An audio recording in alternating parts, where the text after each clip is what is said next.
Faça parceria com as verdades, não com as mentiras. 5 de julho. Supere.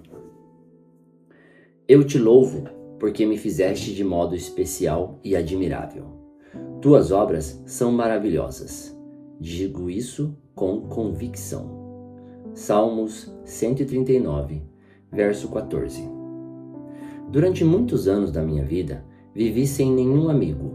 Aliás, os colegas que tinha da vizinhança se relacionavam pouco comigo, pois a vergonha do que eu vivia em casa, além de me bloquear para os relacionamentos, também contribuía para que eu me isolasse.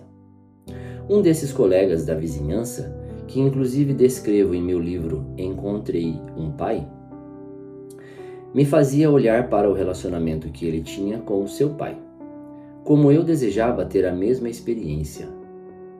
Lembro-me de que certa vez o pai dele, motorista de caminhão, estava chegando em casa do trabalho. Quando viu o caminhão na esquina da rua, o menino foi ao encontro do pai, que o colocou no colo e ambos vieram dirigindo. Essa cena, mesmo depois de adulto, me marca, pois evidenciava a falta de algo que eu não tinha em casa, demonstrando assim o vazio existencial da minha alma. Esse vazio fez com que eu me fechasse para tudo. Portanto, sempre acreditei na mentira de que jamais teria amigos. Você também já ouviu mentiras a seu respeito? Hoje, olhar para trás e ver o que Deus fez me possibilita dizer a você que, mesmo tendo passado por uma história de muitas dores e traumas, posso assegurar que os superei. Tenho amigos que carrego há anos comigo, pessoas leais que me encorajam e me confrontam quando preciso. Com eles aprendi que lealdade é uma via de mão dupla. Quando ofereço a minha, recebo a deles.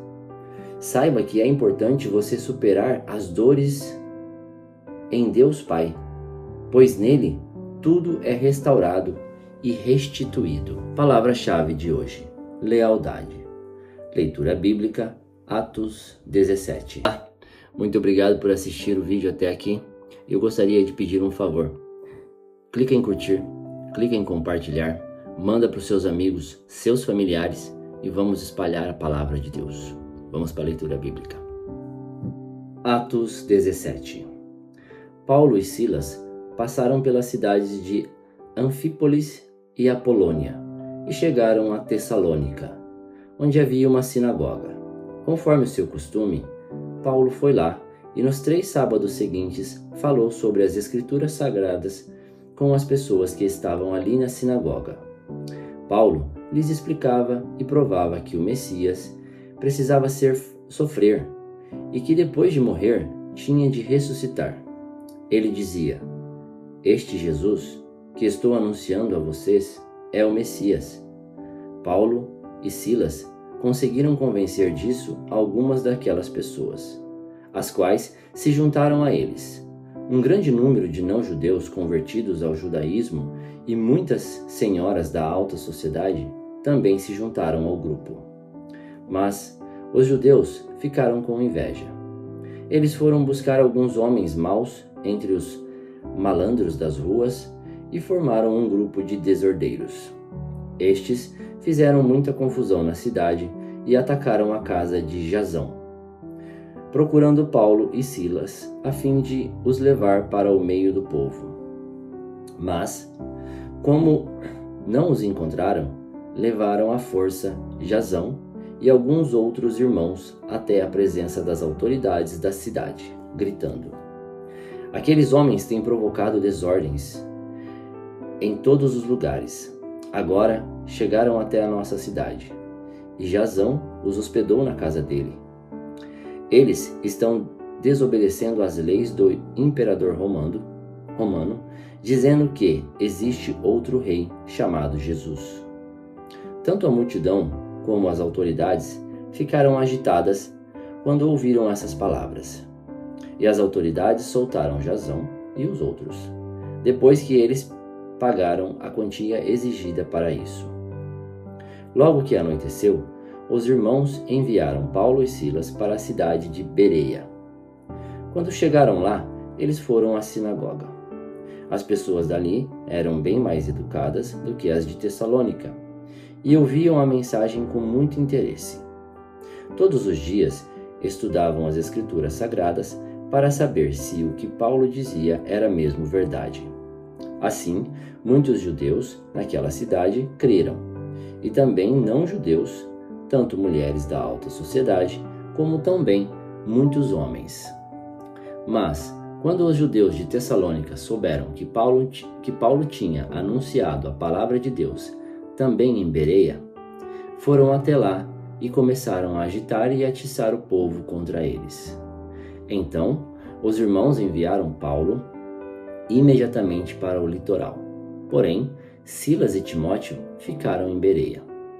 Os irmãos que protegiam Paulo o levaram até a cidade de Atenas. Depois, voltaram para Bereia, levando um recado de Paulo.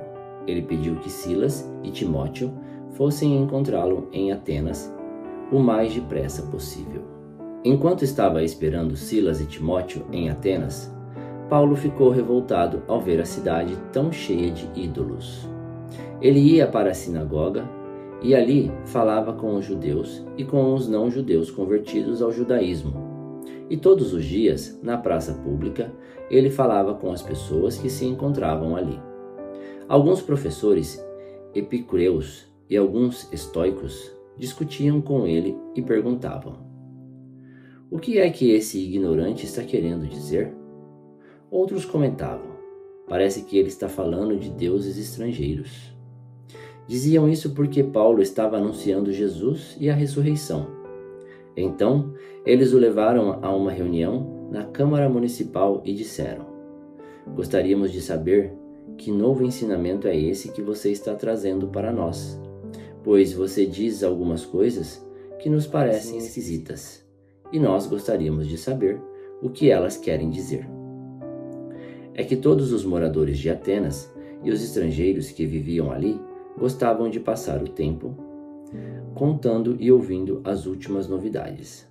Então Paulo ficou de pé diante deles, na reunião da Câmara Municipal, e disse: "Atenienses, vejo que em todas as coisas vocês são muito religiosos. De fato, quando eu estava andando pela cidade e olhava os lugares onde vocês adotaram os seus deuses, encontrei um altar em que está escrito: ao Deus desconhecido.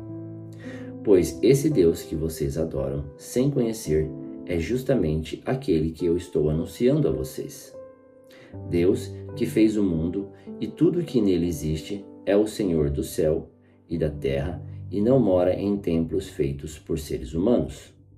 E também não precisa que façam nada por ele, pois é ele mesmo quem dá a todos a vida, a respiração e tudo mais.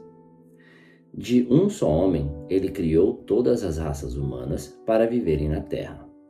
Antes de criar os povos, Deus marcou para eles os lugares onde iriam morar e quanto tempo ficariam lá. Ele fez isso para que todos pudessem procurá-lo e talvez encontrá-lo. Embora ele não esteja longe de cada um de nós, porque, como alguém disse, nele vivemos, nos movemos e existimos. E alguns dos poetas de vocês disseram: nós também somos filhos dele. E já que somos filhos dele, não devemos pensar que Deus é parecido com um ídolo de ouro, de prata ou de pedra, feito pela arte e habilidade das pessoas. No passado, Deus não levou em conta essa ignorância, mas agora Ele manda que todas as pessoas, em todos os lugares, se arrependam dos seus pecados, pois Ele marcou o dia em que vai julgar o mundo com justiça, por meio de um homem que Ele escolheu, e deu prova disso a todos quando ressuscitou esse homem. Quando ouviram Paulo falar a respeito da ressurreição, alguns zombaram dele, mas outros disseram: em outra ocasião, queremos ouvir você falar sobre o assunto. Então Paulo foi embora dali, mas algumas pessoas creram e se juntaram a ele. Entre essas estavam Dionísio, que era membro da Câmara Municipal, uma mulher chamada Damares e mais outras pessoas. Muito obrigado, tenha um ótimo dia e que Deus o abençoe.